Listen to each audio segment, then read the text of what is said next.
How about we hit Glass? Jump into some Glass here. Yeah, so I'm not familiar with Glass. Oh, this is interesting. So you aren't familiar with Glass? Well, I guess it's Unbreakable from, 2000 or something I was looking up. Right, so it's the third in the Unbreakable trilogy. Oh, 3. What's the second one then? The second one is Split. Split. I heard of Unbreakable. I never heard of Split. And I haven't seen any of them, so... You haven't seen any of them? No. Okay, well, Unbreakable is a great M. Night Shyamalan movie. I'll give you a quick deep dive, a quick hit on that. In Unbreakable, there's a man who doesn't know anything about himself, or just sees himself as a security guard, and he turns out to be superhuman. Sorry, spoiler. It's almost 20 years old. Well, and I was going to say, I think the Glass trailer gives that away. Right. So that happened then, and then now Split was kind of shown as a completely separate movie from this universe, and yet at the end it's revealed that David Dunn actually lives within this universe. And how soon after Unbreakable did Split come out? Oh, Split was a couple of years ago. I think Split was like 2016, I want to say. Oh, so that's recent. Yes. So there was 2000, then 15, 16 years later, they do Split, and then shortly thereafter, it's Glass. Right. And are these based off of comic books or something? No, they're generically based off of comic books. Yeah, it reminds me a little bit of the X-Men. But it does not have any lineage beyond, M. Night's brain, I think. Yeah. But it is an interesting take. I was a little let down by the teaser trailer. It was something that I was really looking forward to. I loved Unbreakable.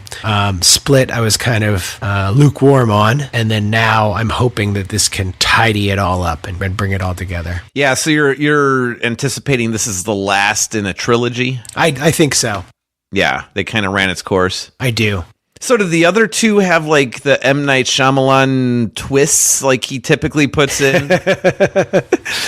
Well, the Unbreakable definitely had the twist where it is revealed that Elijah, while he was trying to coax David Dunn out into the light the whole movie, he turns out to be the mastermind villain of the whole world that they inhabit. So that's kind of that twist. And then in Split, the twist is the fact that this lives within the Unbreakable universe, which is just a quick reveal at the end where it shows David Dunn at a diner hearing the news stories about James McAvoy's character. Right. So this one, it ties it all up, and we don't expect anything too different from these main characters. But I think that was part of the question that I kind of posed to everyone on Twitter was, do you think that because it's M. Night Shyamalan that you need to have a twist? Some people didn't consider the twist in Split to be a twist just because it's a little bit of a button and it just ties you back to Unbreakable. It doesn't really change the story of Split. So I don't know. What do you think? I'm expecting double and triple splits on this one because I think he wants to throw it at you.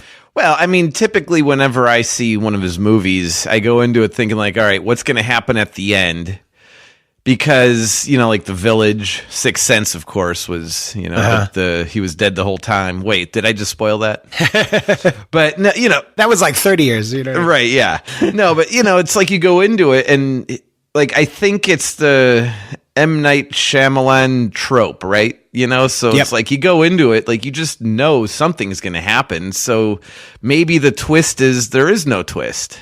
I don't know. Right. But then would that disappoint you if that were the case? And maybe that's why Split felt a little disappointing. I think for me, Split felt like the middle story of a trilogy, which sometimes can be good. Empire Strikes Back, but sometimes it just bridges too much and it doesn't give you a lot of the closure that you're looking for.